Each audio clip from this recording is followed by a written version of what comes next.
Lazy people do a little work and feel like they should be winning. Winners work as hard as possible and still worry that they're being lazy. This is absolutely and utterly true. Even myself, as hard as I work with my monumental successes and billions of dollars, I sit at home and wonder, should I be doing more? Could I do more? Did I really need to sleep 7 hours? Would I have survived if I slept 6? Of course I would have.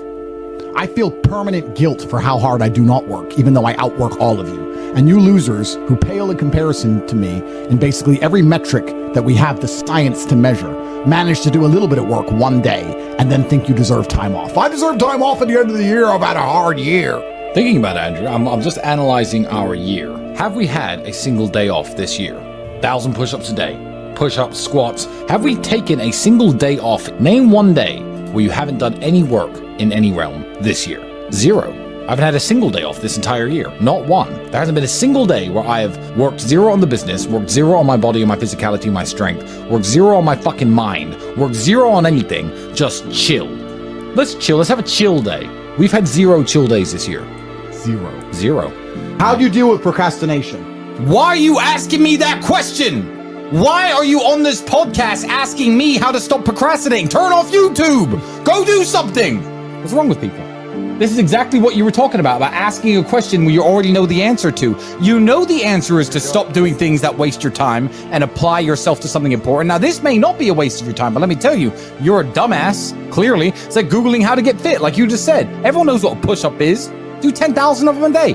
Stop wasting your time. You know, I've never had to deal with procrastination. I've never had to deal with not being motivated because what is the alternative?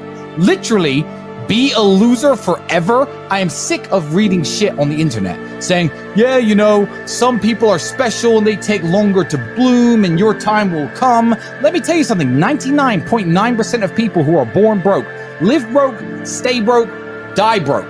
That is the reality for almost everybody. You already know the answer. You don't need me to tell you. I can't stop myself working as a person who doesn't need money. And then there's people with no money who don't work. It blows my mind, which is why the winners are winners and the losers are losers. And it's almost like you can't save these people. I have something I sent in my email recently. I said, you could give the average man a brand new Ferrari and a road map and a coffee and a full tank of gas and tell him the destination, success. And halfway along the drive, he'll quit because it's too far. No matter how well you set it up for people, they'll quit. And people will sit there and go, and then put on Netflix. One more. I've given you a Ferrari, a full tank of gas. I've given you the latte. I've given you a road map. I've given you a hot girl to sit next to you and play songs and do selfies. I'm giving you everything. Just drive the car. No, yeah, it's far. I don't have motivation. Doop-de-doo. You're a loser. You are a loser. If you do not win, you lose. What do you call someone who loses? A loser. That is an underused word. Loser. My brother and I use it all the time. This person thinks this. He's a loser. What do you mean he's a loser? Look at him. He's a loser. He lost. Name a competition. I'd beat him at anything. Uno, marbles, a fight to the death. You name it. I'll decimate this loser.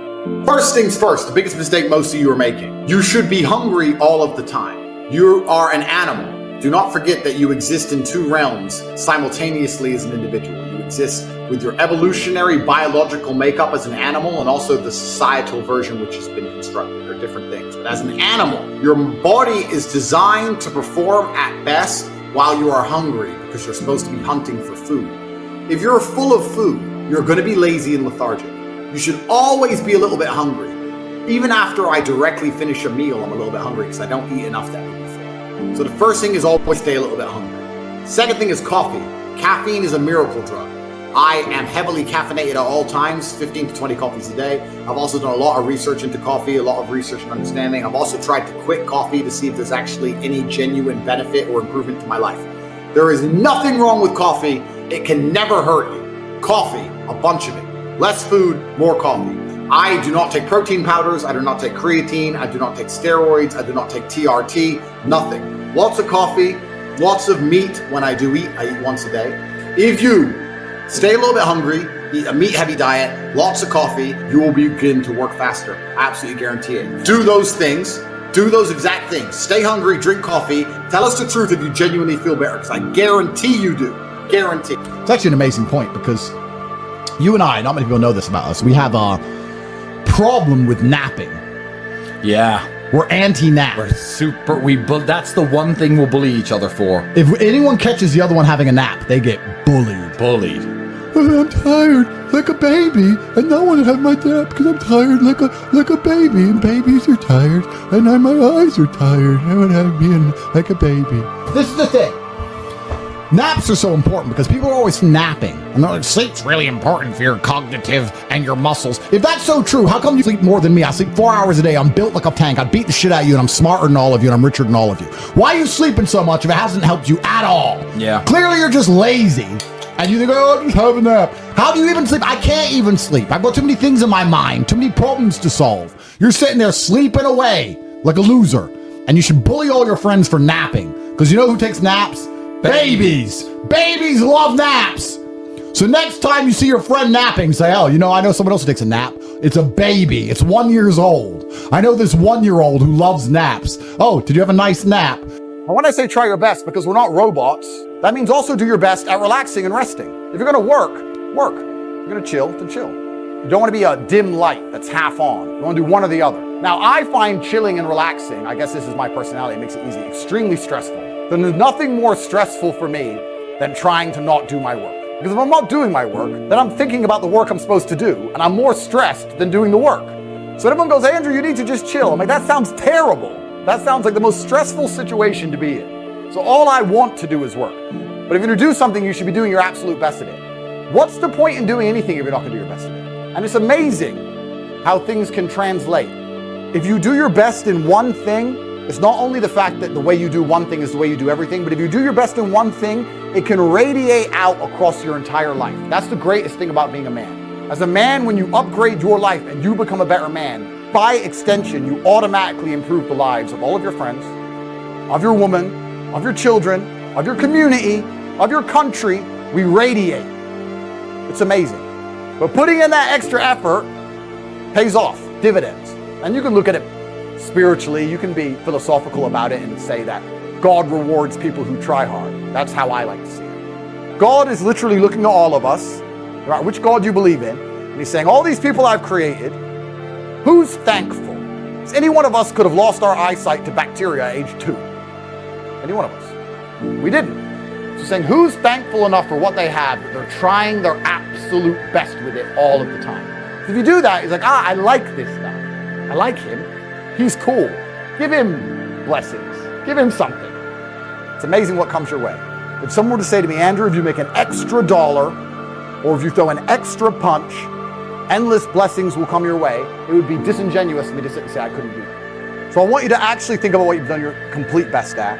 And then I want you to try and apply the analogy of focused, because I focused my power into one knuckle and did more damage than any of you could ever do. It's actually interesting because I think humans, or maybe this is just me coping, maybe this is cope, but I think we're designed to struggle a bit. Because the closer you are to struggle, the more sensible you are. Also, if you meet somebody who's had a hard life, they seem to be pretty wise. Yes. It's difficult to find someone who's had a hard life who's a total idiot. When you speak to these morons, they've had very easy, soft lives. So I think humans are supposed to struggle a bit. I know it's overused, but hard times create good men create good times, and the good times create a bunch of weaklings, and they mess everything up. These people have had too easy lives for too long, and none of them know any struggle at all. I mean, I don't know about you. I can almost crash my car 10 times. And I only slow down when I hit the tree. This is how I am. Like, I think that inside of the human psyche, sometimes you need to be shocked. You need to be hammered with something. That's just how it goes. Because until then, you're like, maybe I'll keep it in mind. But there's a lot of these people out there who aren't being taught any lessons at all because they have never had any kind of difficulty in their life. And what is life without difficulty in the first place? But I think life is actually pretty simple. There's action and reaction. There's cause and effect. There's brave people and there's cowards.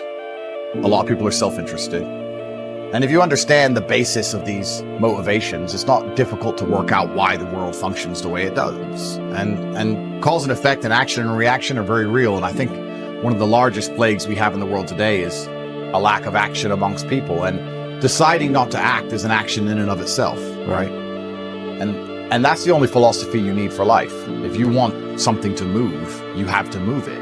If you sit and wait for somebody else to move it, you're a coward. You're just hoping it's going to happen. And that's why I don't understand when a lot of people who see where the world is going and see the future that's going to be laid out for their children kind of just hope and pray when they really need to be taking a more active role, even if it's as simple as discussing every subject with anyone who will listen. There's nothing more expensive than not working, trying to have fun, enjoy your life, because then you spend money.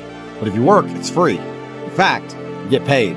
It's even better. I probably spend 90% of my waking hours working, and then I'll go out and race a car around, because it's the only thing I enjoy to do. I'll train, I'll beat anyone up who's ready to fight, and then I'll go back to work. All I do is work. Work.